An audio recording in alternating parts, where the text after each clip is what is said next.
Assalamualaikum Mams, saya Dr. Haji. Mams, pernah dengar nggak? Katanya menjelang persalinan pada bayi tersebut, gerakan bayi cenderung berkurang. Dan kapan Mams bisa merasakan gerakan janin pertama kalinya? Kita simak ya Mams ya, untuk tahu Mams jawabannya.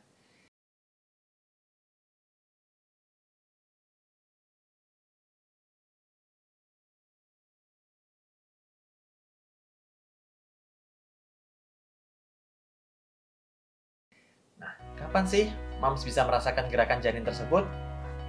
Ya Mams, pada kehamilan pertama biasanya Mams merasakan dari quickening atau gerakan awal di usia kehamilan 18-20 minggu. Sedangkan pada kehamilan kedua dan seterusnya, Mams biasanya merasakan gerakan janin lebih cepat. Biasa di usia kehamilan 4 bulan, 15-16 minggu, Mams sudah merasakan loh.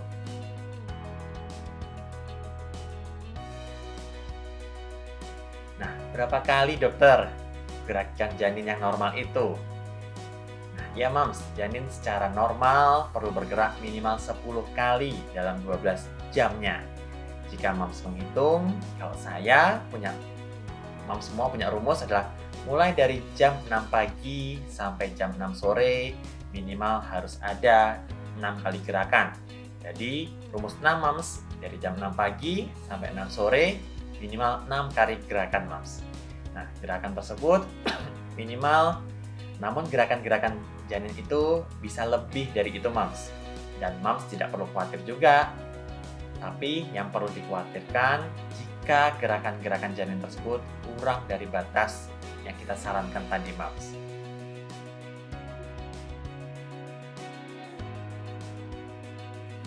Nah Mams, seperti apa gerakan-gerakan janin yang Mams rasakan ini? Gerakan janin ini Mams sangat bervariasi. Pada awalnya mulai dari gerakan-gerakan kecil atau seperti getaran, sengkring-sengkring Mams kalau bilangnya. Nah, seiring berjalannya dan perkembangan janin tersebut, biasanya janin sudah bisa memberikan sensasi yang lebih nyata, seperti tendangan-tendangan Mams, atau bahkan bisa menggeser salah satu dari sisi perut Mams tersebut, jika dia miring kanan, miring kiri. Nah, ada juga yang mengatakan gerakan janin seperti cegukan. Nah, ini salah satu aktivitas dari janin yang masih normal. Jadi Mams, tidak perlu khawatir ya Mams ya, karena gerakan janin banyak sekali variasinya.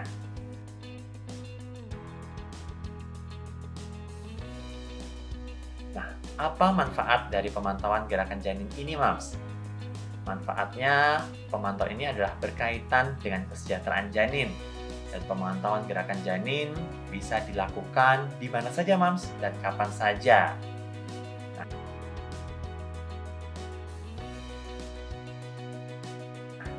Apakah benar juga dok, saat trimester ketiga gerakan janin sudah mulai berkurang? Ya, ada yang bilang saat-saat trimester akhir atau menjelang persalinan, intensitas gerakan janin berkurang. Nah, mitos ini perlu diluruskan ya Mams ya, karena kondisi rahim yang sudah dipenuhi oleh janin yang sudah mulai besar. Nah, membuat janin tidak leluasa lagi bergerak, namun secara frekuensinya, jumlah gerakannya tetap sama Mams, minimal ada 6 kali dalam 12 jamnya.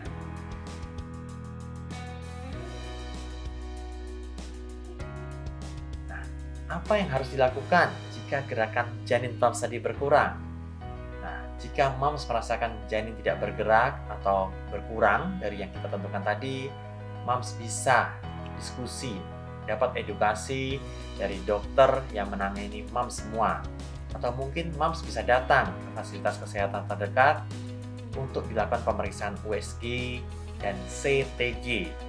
Nah, USG ini atau ultrasonografi nanti akan melihat dari kondisi janin tersebut.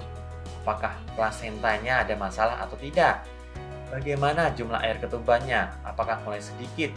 Karena cairan ketubannya sedikit, akan memberikan batasan-batasan gerakan dari janin itu sendiri. Nah, selanjutnya pemeriksaan CTG Mams atau kardiotopografi untuk menilai dari rekaman jantung janin, gerakan janinnya sendiri, dan kontraksi yang Mams rasakan dan memastikan apakah janin tersebut masih dalam kondisi yang baik dan sehat. Jadi kontraksi tadi moms bisa merasakan atau bisa kita nilai dari CTG. Jadi kalau moms bilang, dokter saya sudah mulai kontraksi, kok perut saya kencang terus. Ternyata setelah di CTG tidak ada kontraksi atau rekaman jantungnya normal. Sehingga yang moms rasakan tadi adalah gerakan bayi yang begitu hebohnya, yang begitu aktifnya, sehingga membuat moms terasa tidak nyaman. Tapi itu normal moms.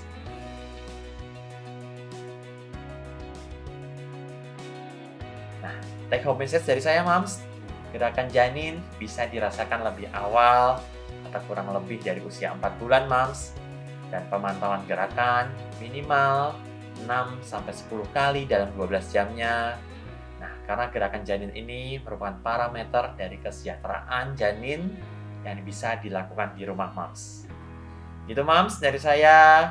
Pesan saya buat moms semua, stay healthy moms, happy pregnancy and smart baby moms. Dah moms, assalamualaikum.